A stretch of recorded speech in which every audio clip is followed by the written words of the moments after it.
Hello everyone, welcome back to my YouTube channel. आशा करता हूँ हम सभी स्वस्थ होंगे। तो आज हम अपने कंप्यूटर मिसलिनियस का पार्ट 5 डिस्कस कर लेते हैं। आज का हमारा फर्स्ट क्वेश्चन है, विच of the following memory is a volatile. यहाँ पे बोला है कि ऐसी कौन सी मेमोरी है जो वॉलेटाइल मेमोरी होती है। ओके, और वॉलेटाइल मेमोरी को हम क्या बोलते हैं? टेम्परेरी मेमोरी भी बोलते हैं। तो टेम्परेरी मेमोरी हम किसको बोलते हैं? तो अकॉर्डिंग टू ऑप्शन हमारा कौन सा राइट है यहाँ पे? फर्स्ट ऑप्शन राइट आंसर हो जाएगा कि जो हमारी रैम होती है, रैम को हम क्या बोलते हैं? रैंडम एक्सेस मेमोरी बोलते हैं। ठीक है, और ये किसका पार्ट होता है? ये हमारा मेन मेमोरी का पार्ट होता है, या फिर रैम को ही हम क्या बोलते हैं? मेन मेमोरी बोलते हैं। एक बार एग्जाम में क्वेश्चन पूछा गया था कि जो आपकी रैम है वो किसका पार्ट आता है? वो आपकी प्राइमरी मेमोरी का पार्ट आता है। कि जो हमारी प्राइमरी मेमोरी होती है वो फर्दर हमारी टू टाइप्स की होती है। कौन सी होती है? एक तो रैम होती है और दूसरी हमारी रोम होती है। तो ये कोई बेसिक क्वेश्चन है जो एग्जाम में पूछे जाते हैं। इसके अलावा जैसे हमने रोम के डिफरेंट डिफरेंट पार्ट्स पढ़ लिए थे। जैसे रोम की फुल फॉर्म क्या होती है? Read only memory. और ये क्या होती है? Non volatile memory. मतलब जो इसमें डाटा स्टोर किया जाता है वो परमानेंटली स्टोर होता है। ठीक है, जैसे मैंने हम डिफरेंट डिफरेंट टाइप्स की रोम पढ़े थे। जैसे पी रोम पढ़ा था। ठीक है, हमने प्रोग्रामेबल रोम पढ़ा था। इसके अलावा डबल ई पी रोम पढ़ा था। ठीक है, इसके अलावा ई पी रोम पढ़ा था। ठीक है, इनमें मैंने क्या बताया था कि जो हमारा ई पी रोम होता है, इससे जो डाटा है वो यूवी रे से हम एक तरीके से इरेज करते हैं। और डबल ई पी रोम में हम जो डाटा है उसको हम क्या करते हैं? इलेक्ट्रिक चार्ज की हेल्प से क्या करते हैं? रिमूव करते हैं।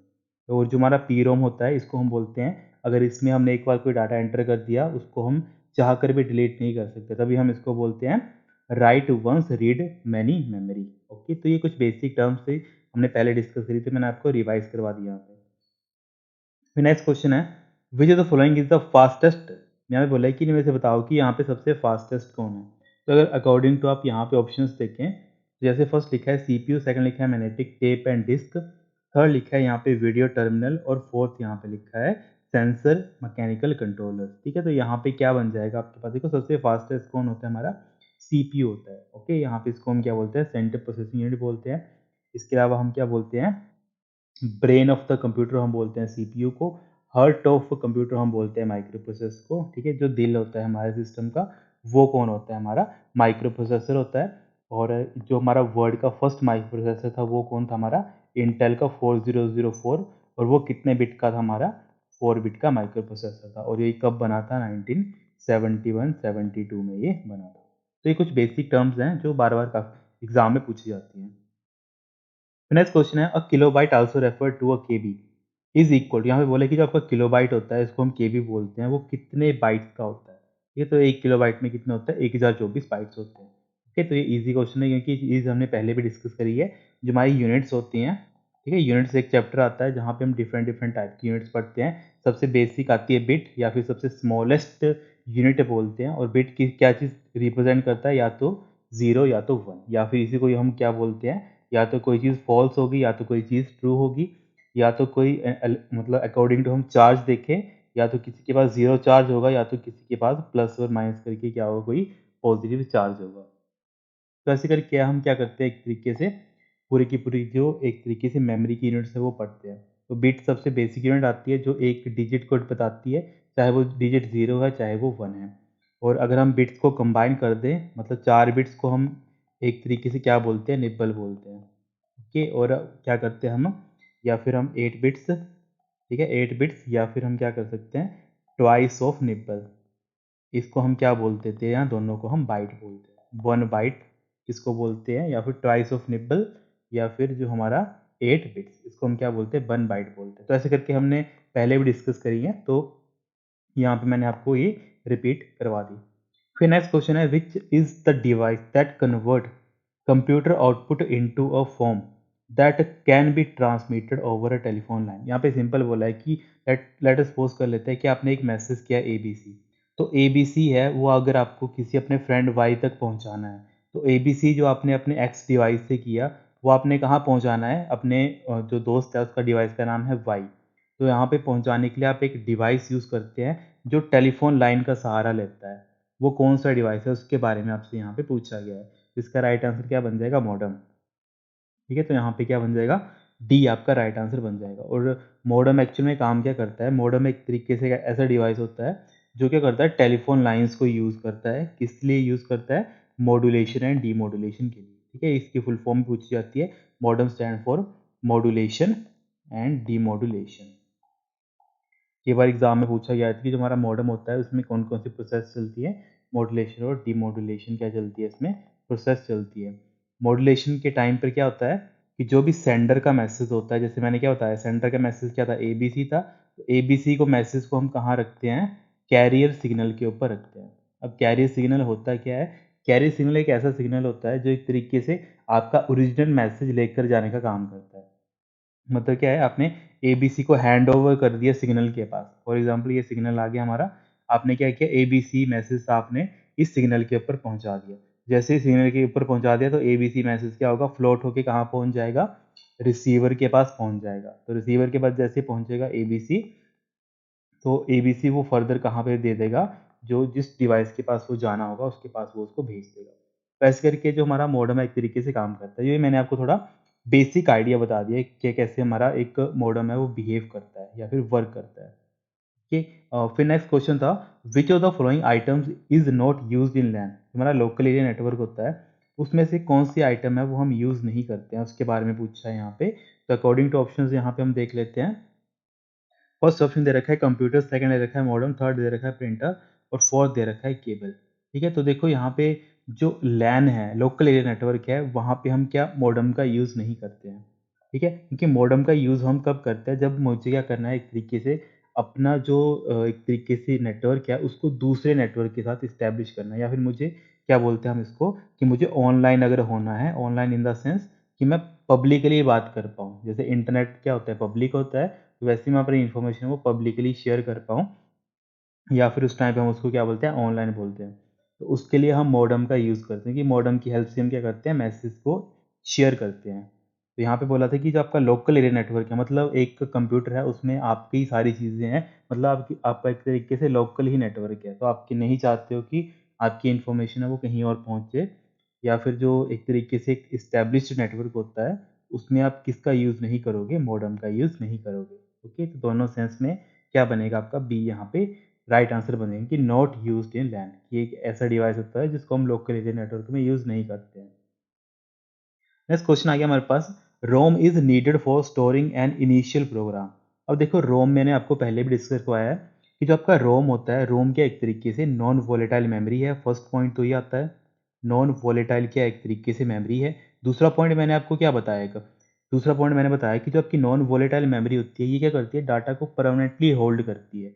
अब जो डाटा को परमानेंटली होल्ड करती है, इसके अंदर एक मेमोरी आती है जिसको हम क्या बोलते हैं, रोम। ठीक है, रोम भी एक टाइप की क्या आती है, नॉन वोलेटाइल मेमोरी आती है। और रोम के अंदर हम क्या स्टोर करते हैं, रोम के अंदर एक प्रोग्राम होता है जिसको हम बोलते हैं फर्मवेयर। और फर्मवेयर एक्चुअल में होता क्या है, एक तरीके से प्रोग्राम होता है। इस प्रोग्राम के अंदर क्या चीज़ लिखी गई होती है, क्योंकि प्रोग्राम क्या होता है, program is a set of एक तरीके से इंस्ट्रक्शंस। ये बेसिक चीज़ें बार बार पूछी जाती हैं कि प्रोग्राम्स क्या होती हैं हमारे पास, सेट ऑफ इंस्ट्रक्शंस होती हैं। तो वैसे ही जो हमारा फर्मवेयर है ये भी एक प्रोग्राम है, तो इसके अंदर भी कुछ इंस्ट्रक्शन लिखी गई होंगी। तो फर्मवेयर के अंदर कौन सी इंस्ट्रक्शंस होती हैं, इसके अंदर होती हैं स्टार्टिंग इंस्ट्रक्शंस। ठीक है, स्टार्टिंग या फिर एड्रेस ऑफ, सिंपल समझा देता हूँ यहाँ पे, starting address of operating system. जो भी आपके पास ऑपरेटिंग सिस्टम है, चाहे आप एंड्रॉयड यूज़ कर रहे हो, चाहे आप iOS यूज़ कर रहे हो जैसे एप्पल वगैरह को यूज़ करता है, चाहे आप मतलब एप्पल का लैपटॉप यूज़ कर रहे हो जिसको मैक बोलते हैं, चाहे आप विंडोज़ यूज़ कर ले हो। ठीक है, तो ये सारे डिफरेंट डिफरेंट ऑपरेटिंग सिस्टम है। तो इन सभी की जो स्टार्टिंग इंस्ट्रक्शंस हैं, ठीक है, अब स्टार्टिंग इंस्ट्रक्शंस क्या होती हैं, अगर आप किसी सिस्टम को ऑन करते हो तो वहाँ पे एक स्टेप आता है बूटिंग का। तो बूटिंग के स्टेप में क्या होता है, ये सारी सारी चीज़ें क्या होती है, हैंडल होती हैं। तो सबसे पहले जो भी आपकी डिवाइसेस कनेक्टेड होते हैं उनको चेक किया जाता है। चेकिंग के बाद क्या होता है, जो आपके पास ऑपरेटिंग सिस्टम होता है। अब देखो ऑपरेटिंग सिस्टम सिस्टम को कैसे लगेगा पता कि ऑपरेटिंग सिस्टम यहाँ पे पड़ा है, इस मेमोरी पे पड़ा है और उसको लेकर आना है, ताकि यूज़र को वो दिख पाए। जैसे आप सिस्टम ऑन होता है आपको दिखता है लाइट ग्लो हो रही है, आपको एक तरीके से प्रोसेसिंग का लोगो स्टार्ट होना दिखता है वहाँ पे। ठीक है, तो वो सारी चीज़ें कैसे स्टार्टअप होंगी, वो स्टार्टअप होती है ऑपरेटिंग सिस्टम के फर्स्ट जो इनिशियल इंस्ट्रक्शंस है उसकी वजह से। तो वो इंस्ट्रक्शंस कहाँ मिलती है, हमें रोम के अंदर मिलती हैं। तो वही लिखा है कि ROM is needed for storing the initial program. अब आपको यहाँ पे आइडिया लग गया होगा अकॉर्डिंग टू ऑप्शन दी कि जो रोम है वो किस चीज़ को एक तरीके से हैंडल करता है या फिर किस प्रोग्राम को स्टोर करता है। तो फर्मवेयर के अंदर क्या होती है हमारे पास, starting address of the operating system. ठीक है, और इसको ये बेसिकली किस चीज़ के लिए एक तरीके से एलोकेट करते हैं हम, बूटस्ट्रैप लोडर के लिए या फिर लोडिंग के लिए, ठीक है, loading instructions for the operating system, और इसी को हम क्या बोलते हैं, बूटस्ट्रैप भी बोलते हैं। तो यहाँ पे क्या बन जाएगा आपके पास, डी यहाँ पे राइट आंसर बन जाएगा कि ROM is need for storing the initial program. अब इनिशियल प्रोग्राम क्या है, जब आप पावर ऑन करते हो तो सबसे पहले ये प्रोग्राम स्टार्ट होता है, बूटस्ट्रैप लोडर। बूटस्ट्रैप लोडर कहाँ स्टोर होता है हमारा, ये सबसे पहले क्या करता है, फॉर्म एक तरीके से फॉर्मवेयर को ऑन करता है, ट्रिगर करता है, जिससे फॉर्मवेयर के अंदर जो इंस्ट्रक्शंस पड़ी होती हैं, मतलब एड्रेस होता है बेसिकली हमारा किसका, एक तरीके से हमारा ऑपरेटिंग सिस्टम का, फिर उसकी हेल्प से क्या होता है, इनडायरेक्टली हमारा जो सिस्टम है वो स्टार्ट होता है। अगर इन द क्रक्स में मैं आपको बताऊं तो सबसे पहले क्या होगा, जैसे आप सिस्टम ऑन करोगे तो बूटस्ट्रैप लोडर क्या होगा, एक तरीके से प्रोग्राम चलेगा। इस प्रोग्राम में क्या होगा बेसिकली, ये प्रोग्राम आपके फर्मवेयर को ट्रिगर करेगा। फर्मवेयर जैसे ही हमारा ट्रिगर होता है तो फर्मवेयर ट्रिगर होने के बाद क्या होता है, जो स्टार्टिंग ऑपरेटिंग सिस्टम की जो एड्रेस होता है, फॉर एग्जांपल मान लेते हैं मेरा ऑपरेटिंग सिस्टम 101 एड्रेस से स्टार्ट है, ठीक है, मेरे जो विंडोज़ 10 है वो कहाँ पे है, 101 से स्टार्ट है, और ऐसे करके मेरी विंडोज़ क्या है, ऑपरेटिंग सिस्टम यहाँ पे पूरी की पूरी मैंने स्टोर करके रखी है। तो मेरी स्टार्टिंग एड्रेस क्या हो जाएगा, 101 हो जाएगा, ठीक है। तो इसके बाद क्या होगा, जो 101 से लेके मान लेते हैं कि मुझे 1010 तक क्या है, मुझे सिर्फ इतना ही इंस्ट्रक्शन की रिक्वायरमेंट है, जिससे क्या है मेरा सिस्टम है जो यूज़र को दिख जाएगा। जैसे हम देखते हैं ना कि विंडोज़ का हमें पूरा इंटरफेस दिखता है, आइकन्स दिखते हैं, ये सारी दिखते हैं। तो मान लेते हैं वो सारी की सारी इंस्ट्रक्शन कहाँ तक है, 110 तक है। तो स्टार्टिंग इंस्ट्रक्शन जैसे एग्जीक्यूट होंगी वो कहाँ तक एग्जीक्यूट होंगी, 110 तक एग्जीक्यूट होंगी, जिससे क्या होगा, यूज़र को अपना पूरा का पूरा इंटरफेस यहाँ पे दिख जाएगा, ठीक है। तो ऐसे करके जो हमारा पूरा सिस्टम है वो ऑन होता है। और ये भी हमारे पास जो बूटिंग होती है वो भी टू टाइप्स की होती है, एक होती है वार्म बूटिंग और एक होती है कोल्ड बूटिंग। अब देखो जब यहाँ पे जो ये सारे के सारे स्टेप चल रहे हैं, ठीक है, बूटस्ट्रैप लोडर से लेके जो आपका फर्मवेयर ट्रिगरिंग के बाद बूटस्ट्रैप लोडर होता है, स्टार्टिंग मतलब एक तरीके से आपका ऑपरेटिंग सिस्टम चलता है, ऑन होता है, इस टाइम पे हम बोलते हैं इसको कोल्ड बूटिंग। और जो मतलब नॉर्मल जो आप सिस्टम ऑन करते हो वो कोल्ड बूटिंग, और वार्म बूटिंग क्या होता है, जब आप अपने सिस्टम को रीस्टार्ट करते हो तो वो आता है वार्म बूटिंग, ठीक है। तो देखो एक क्वेश्चन के साथ हमारे मल्टीपल क्वेश्चंस लिंक होते हैं, तो ऐसे करके आपको जो है थोड़े कंसेप्ट का भी ओवरव्यू होता रहता है साथ में। फिर नेक्स्ट क्वेश्चन है कंप्यूटर वायरसेस। जो हमारा कंप्यूटर का वायरस होता है ये एक टाइप का क्या होता है, सॉफ्टवेयर भी होता है, ठीक है। कंप्यूटर वायरस क्या होता है, एक टाइप का सॉफ्टवेयर होता है, क्योंकि ये हमारे पास कुछ इंस्ट्रक्शंस होती हैं जो क्या करती हैं, जो हमारे सिस्टम को करप्ट करने का काम करती है। जैसे कुछ इंस्ट्रक्शंस होती हैं जो हमारे सिस्टम को अच्छा करती हैं, वैसे ही क्या होती है, कुछ इंस्ट्रक्शन होती है जो हमारे सिस्टम को खराब करने का काम करती हैं। तो वायरस क्या होता है, एक तरीके से सॉफ्टवेयर ही होता है। नेक्स्ट क्वेश्चन है double E PROM stand for, ठीक है, ये मैंने आपको पहले भी आपको बता दिया। डबल ई प्रोम क्या होते हैं हमारे पास, electrically erasable programmable read only memory. तो यहाँ पे क्या बन जाएगा हमारा, बी ऑप्शन राइट बन जाएगा, ठीक है, इजी क्वेश्चन है ये भी हमारा। नेक्स्ट क्वेश्चन है the most advance form of ROM, क्योंकि जो सबसे एडवांस फॉर्म है रोम की वो कौन सी है, जो सबसे लास्ट में आई थी, जो सबसे लेटेस्ट है, कौन सी है, डबल ई प्रोम, ठीक है। क्योंकि हमने जब रोम पढ़ा था तो मैंने आपको बताया था हमारे पास क्या होता है, पी रोम आता है, इसके बाद हमारे पास कौन सा आया था, ई पी रोम आया था, ठीक है, जिसको हम क्या करते हैं, यूवी रेज से इसके अंदर का डाटा इरेज करते हैं। क्योंकि रोम में कोई फैसिलिटी नहीं थी डाटा एक तरीके से रिमूव करने की, तो हमने कौन सी मेमोरी क्रिएट करी, एक तरीके से बनाई हमने ई पी रोम बनाई, जिसमें हम किसका यूज़ करते थे, यूवी रेज का यूज़ करते थे, ताकि हम डाटा को रीराइट कर पाएँ, मतलब डाटा हटा मतलब इरेज कर पाएँ और फिर से हम डाटा को राइट भी कर पाएँ। और जो सबसे लेटेस्ट बनी है वो कौन सी है, डबल ई पी रोम। और इसमें क्या करते हैं हम, इलेक्ट्रिक चार्ज का यूज़ करते हैं डाटा को रिमूव करने के लिए या फिर डाटा को ओवरराइट करने के लिए। फिर नेक्स्ट क्वेश्चन है हमारे पास, another term for main memory is. तो मेन मेमोरी का दूसरा नाम क्या होता है वो बोला है यहाँ पे, तो रैम बोलते हैं हम मेन मेमोरी को, ठीक है। तो यहाँ पे डी हमारा राइट आंसर बन जाएगा, इजी क्वेश्चन है ये हमारा। और फिर नेक्स्ट क्वेश्चन पूछा गया था the file extension of M S Word document, ठीक है, जो आपके एम एस वर्ड डॉक्यूमेंट होता है उसका फाइल एक्सटेंशन क्या होता है, ठीक है। मैंने आपको ये चीज़ पहले ही बताई थी कि एक आपको याद रखना है 2007 का ईयर, ये 2007 से पहले और 2007 और 2007 के आगे के।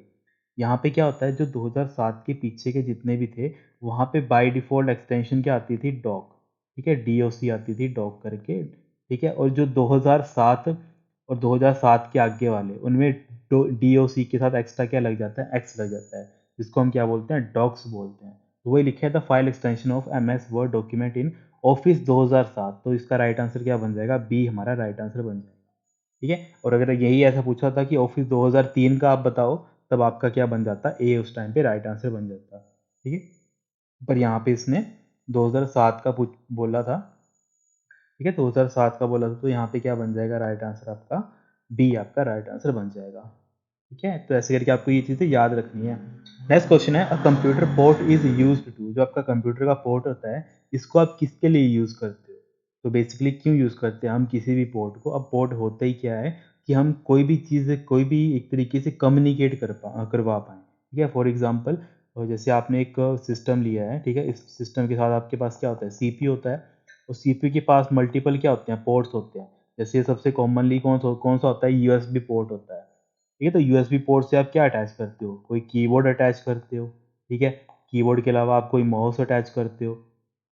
तो देखो पोर्ट क्या काम कर रहा है यहाँ पे, ये एक तरीके से कम्युनिकेट करवाता है किस चीज़ में, अदर कंप्यूटर पेरिफेरल। अब अदर कंप्यूटर पेरिफेरल कौन कौन से आ गया आपके पास, कीबोर्ड आ गया, माउस आ गया।